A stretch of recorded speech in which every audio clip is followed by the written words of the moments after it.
আসসালামু আলাইকুম। এখন দেখবেন সংবাদ শিরোনাম।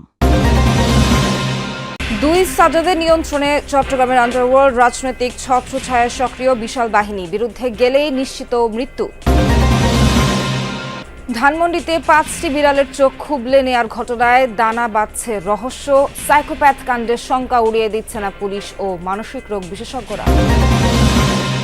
এলডিসিতে উত্তরণে সময় বাড়ানোর অনুরোধ করেনি সরকার। শিগগিরই ঢাকা আসছে জাতিসংঘের প্রতিনিধি দল। প্রেক্ষাপট বিবেচনায় নেয়ার তাগিদ ব্যবসায়ী বিশ্লেষকদের।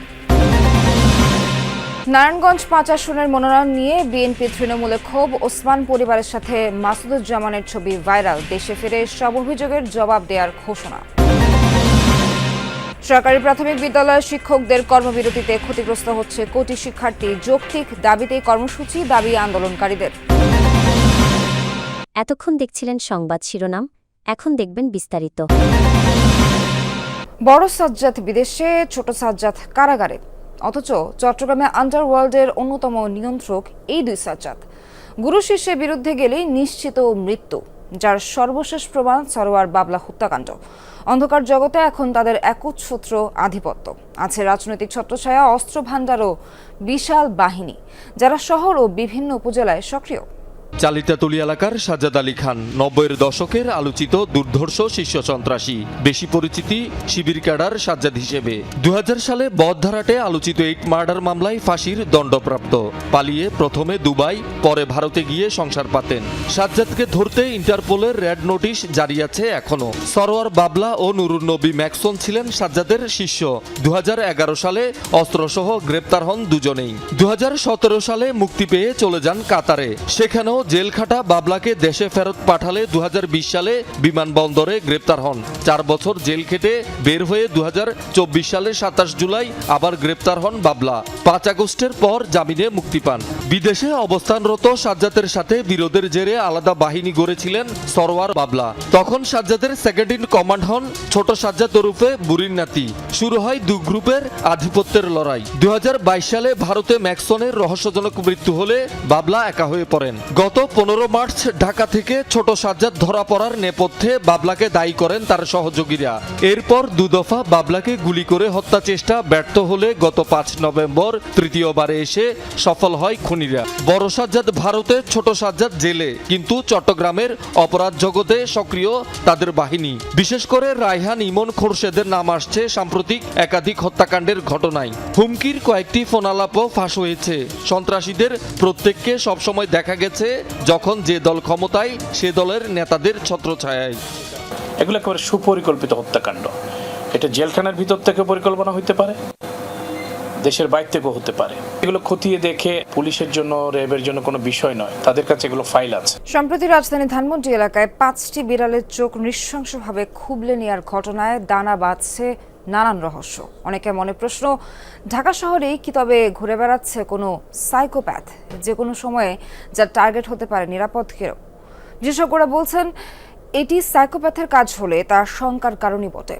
আর সিসিটিভি ফুটেজ বিশ্লেষণ করে ঘটনার পূর্বাপর জানার চেষ্টা করছে পুলিশ। গত 30 নভেম্বর থেকে 2 অক্টোবর পর্যন্ত এই ধানমন্ডি লেকের তাকুয়া মসজিদ থেকে রবীন্দ্র সরোবরের যে অঞ্চলটা, এই অঞ্চলে 5টি বিড়ালকে পাওয়া যায় যাদের চোখ খুবলে নেয়া। এ নিয়ে থানায় অভিযোগ হয়েছে এবং তদন্ত শুরু হয়েছে। তবে প্রশ্ন হচ্ছে এই ঘটনার মোটিভ নিয়ে। এই জায়গাটায় শুয়ে ছিল, তখন ওর খুব ক্লান্তর্বিতে ছিল, চোখটা উড়ানো ছিল। ধানমন্ডি লেকের পার্কিং এর দায়িত্বে আছেন আলামিন মুন্সি। দিন কয়েক আগে ওই বিড়ালগুলোর একটিকে নিজে উদ্ধার করেছিলেন তিনি। কিছু মনে করেন জানোয়ারের মতন কিছু লোক আছে এই যে সব কাজ করে।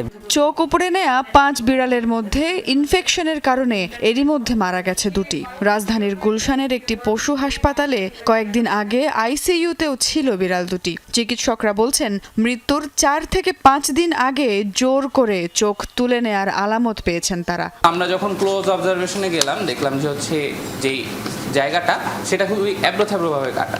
More than 4 to 5 days ago এটা খোলা। এলডিসি উত্তরণ অগ্রগতি অবস্থানপত্র জাতিসংঘে পাঠিয়েছে সরকার। সেখানে উন্নয়নশীল দেশে উত্তরণ পেছানোর জন্য অনুরোধ করা হয়নি, অবস্থা পর্যবেক্ষণে প্রতিনিধি দল পাঠাতে জানানো হয়েছে আমন্ত্রণ। বাণিজ্য সচিব জানান, চিঠিতে ব্যবসায়ীদের উদ্বেগ তুলে ধরা হয়েছে। বিশ্লেষকরা বলছেন, 3 সূচকে উত্তরণ হলেও বর্তমান প্রেক্ষাপট বিবেচনায় নেওয়া জরুরি। ব্যবসায়ীদের দাবি, উৎপাদন এখনো স্বাভাবিক হয়নি, টিকে থাকাই এখন কঠিন। দীর্ঘদিন ধরে পোশাক খাতের উপর ভর করেই টিকে আছে দেশের রপ্তানি বাণিজ্য। ধীরে ধীরে এগিয়ে আসছে ওষুধ, চামড়া সহ অন্যান্য খাত। স্বল্পোন্নত দেশ থেকে এখনই উত্তরণ হলে ঝুঁকির মুখে পড়বে রপ্তানি বাণিজ্য।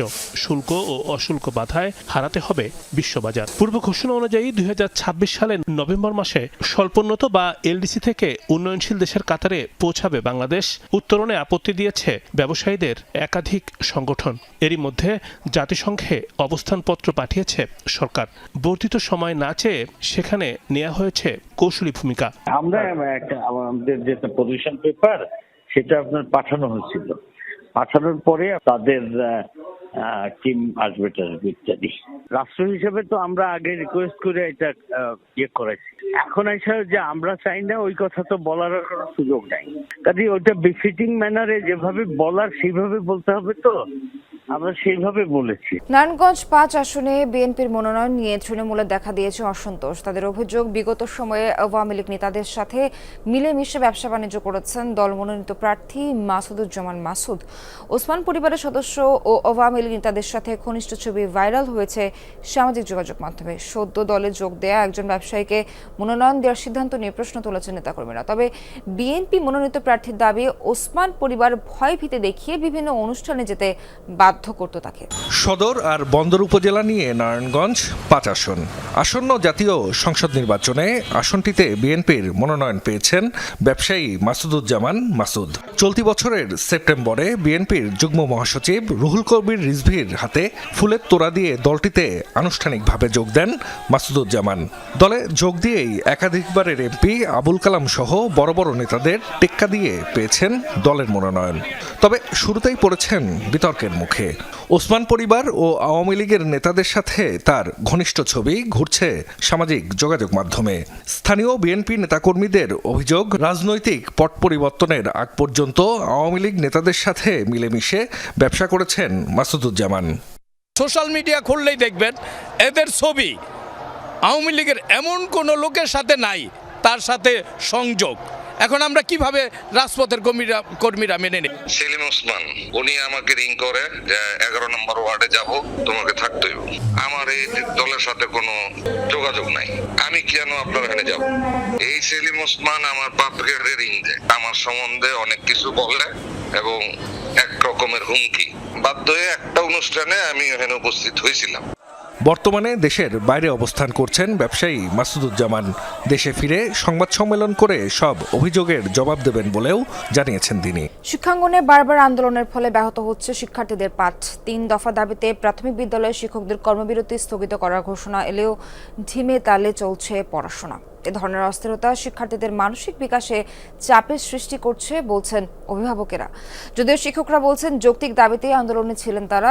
শিক্ষকদের দাবির ন্যায্যতা নিয়ে প্রশ্ন না তুললেও তাদের কর্মসূচি নিয়ে ক্ষুব্ধ অভিভাবকরা। বলছেন, চলতি বছরের শুরুতে বই পৌঁছায়নি হাতে হাতে। 26 ফেব্রুয়ারি থেকে 6 এপ্রিল পর্যন্ত বন্ধ থাকায় দেখা মেলেনি শিক্ষক শিক্ষার্থীর। মে মাস জুড়ে ছিল শিক্ষকদের কর্মবিরতি। ঈদুল আজহা ও গ্রীষ্মকালীন ছুটিতে ক্লাস হয়নি জুনে। সেপ্টেম্বরে পূজাসহ আরো কিছু বন্ধের কারণে বেশিরভাগ সময় হয়নি পাঠদান। 8 নভেম্বর আবারও ডাকা হয় কর্মবিরতি। এ বছরের 8 মাসেরও বেশি সময় শিক্ষা থেকে ক্ষতিগ্রস্ত হওয়ায় উদ্বিগ্ন অভিভাবকরা।